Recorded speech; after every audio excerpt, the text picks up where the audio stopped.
Autre conte pour les petits. J'ai 5 ans et demi. Au cœur d'une épaisse forêt sombre, profonde, se dresse un château gigantesque. Abandonné? Pas tout à fait. Dans la cour, au soleil, sommeille un petit dragon de 5 ans et demi. Dans ses rêves de bataille, il aperçoit un chevalier en armure. Celui-ci s'approche du pont-levis et s'écrie : « Mais enfin, il n'y a donc personne ici !» Le petit dragon ouvre un œil, puis le second. « Mais qui ose le déranger ainsi ?» La voix qu'il a réveillée n'est pas celle d'un chevalier. C'est sa grand-tante, la vieille dragonne Gertrude. Pouah, elle va vouloir me couvrir de bisous gluants et brûlants. Alors le petit dragon s'étire, s'ébroue, puis abaisse à contre-cœur le pont-levis. « Tanguy, bonjour dragounet chéri, comme tu as grandi !»« Oui, j'ai 5 ans et demi. »« Bonjour tante Gertrude. »« Embrasse ta grand-tante, mon amour de dragon. »« Et voilà, j'en étais sûre, bougonne-t-il. Tante Gertrude, je ne suis plus un bébé, un dragon digne de ce nom ne fait plus de baisers. D'ailleurs, tu as dû faire un long chemin pour venir voir mes parents. Mais ils se sont absentés. Peut-être veux-tu revenir une autre fois ? Mais dragonne Gertrude n'est pas pressée. Et puis elle est venue aussi pour lui. Oh là là, quel après-midi infernal ! Tanguy peste et râle. Bon, tant pis.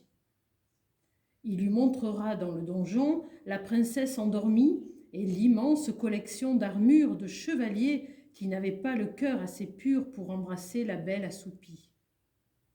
Alors, prenant son élan, Tanguy s'envole vers la plus haute tour du château.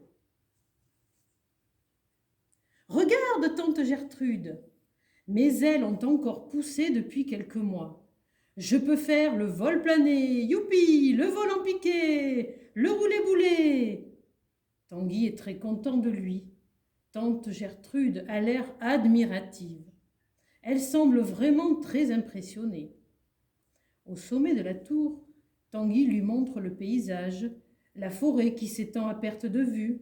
« Regarde, tante Gertrude, d'ici je peux apercevoir tout chevalier qui tenterait de s'approcher du château. Et s'il arrive jusqu'ici, foi d'un dragon de 5 ans et demi, je cracherai du feu et le grillerai comme une petite saucisse. » Comme ceci ? Tante Gertrude prend une énorme inspiration, puis recrache des flammes aussi hautes qu'un volcan en éruption.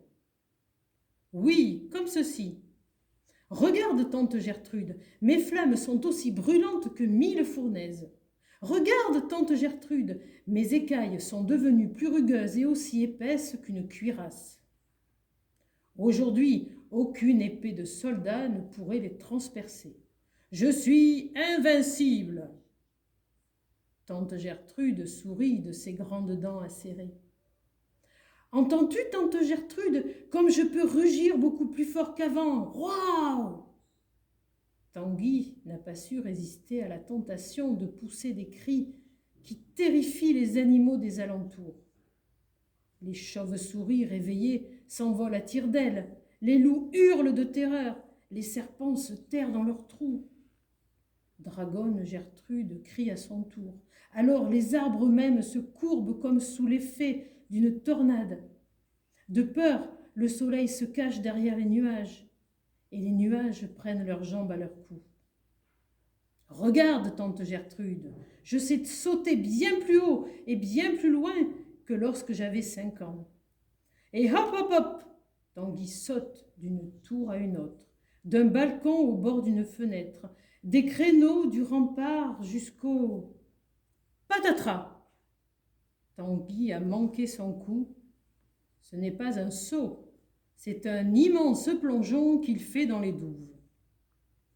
Alors, pour ne pas le vexer, tante Gertrude a sauté aussi. Les voilà tous les deux dans le fossé. Et puisque c'est très rigolo, Tanguy et Gertrude commencent une folle bagarre à coups d'algues, de bambous, de vases poisseuses et de poissons rouges. Les deux dragons rient aux éclats. Mais, dit Tanguy, que dis-tu d'un bon goûter? À 5 ans et demi, on a toujours plus d'appétit qu'à 5 ans. Dans les cuisines, Tanguy et Gertrude ont déniché du pâté de lion, quelques gâteaux à la crème de dinosaure, un vrai festin. Mais voilà, tante Gertrude doit maintenant rentrer chez elle. Tanguy est tout triste. Quelle dragonne extraordinaire, pense-t-il. Tante Gertrude est triste aussi. Quel amour de dragon, pense-t-elle. Dis-moi, tante Gertrude, je n'ai que 5 ans et demi.